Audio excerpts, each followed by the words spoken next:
You know, a man is allowed to build his castle and he is allowed to defend his castle when there are people at the doors trying to blow his castle up.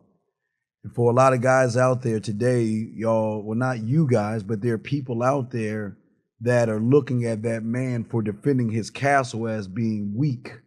That's not. He's being strong because a man defends his home. He defends his name. He honors himself. And with that being said, when it comes to mentors, you've got to watch out for the false prophets. You've got to watch out for the guys out there that rather be idolized by who they are and not what they say. It tells you a lot about their character and what they're doing to you, young men.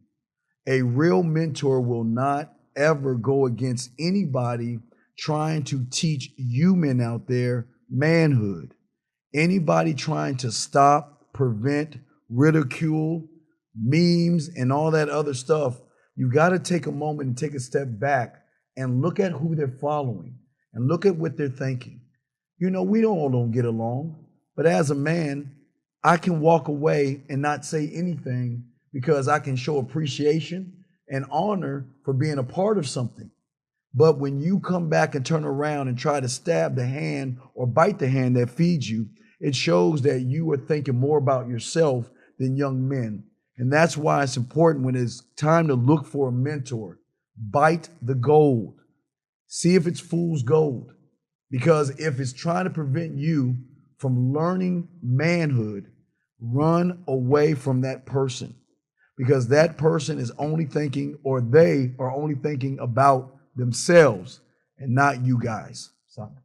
I'm going to change it up just a little bit. When we talk about standing for something rather than opposing something, I think it's also really important when we talk about masculinity and manosphere. It's not necessarily just the natural procreation and family rearing that we anticipate. And it's one of the things that I really appreciate Jack for because he expresses it and lives it in a unique way. And during his workshop, and I know not everybody was able to attend that, he sat down and talked about his book and the four virtues of masculinity and ran it through the idea of inside of a business. What if you actually modeled a business based on the virtues of masculinity, strength and might, courage, mastery, honor, and developed a business model that served that, and then looked for a community that was getting shit on by a world that seems to want to crap on anything positive and masculine and serve that. You know, we talk about tactical soap. That it would be a preeminent one that we've embraced, you know, to sit down and say, you know, they do a good product. They honestly do. But you sit down and say, the thing that I really like about them, they like me. And you know what? I have a real hard time using anything Procter & Gamble, Gillette, and any of the umbrella programs that they do when they're exploiting division, divisiveness, and they're tearing good things down. I don't want my money going to that. I would rather, you know, promote and purchase from products and providers, service providers that support me and my ideas and my culture and reflect that.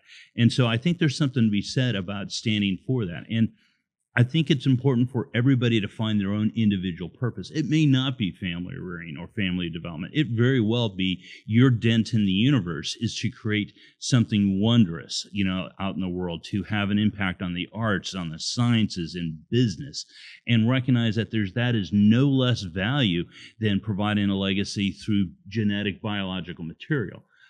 You know, my namesake, Socrates, I don't think he had children. You know, I honestly don't know, but by God, we still know his name and are influenced by his legacy. And so don't ever let that escape you. And so when we talk about standing for something and promoting something, we're talking about beyond ourselves, but there's more than just one category and one discipline in which we can do that. And I'd like to celebrate anybody who does.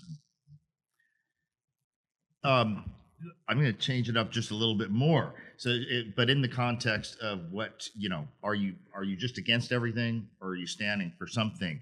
So we've covered a lot of the micro ground on that. So let me go a little bit macro politics philosophy, if you will.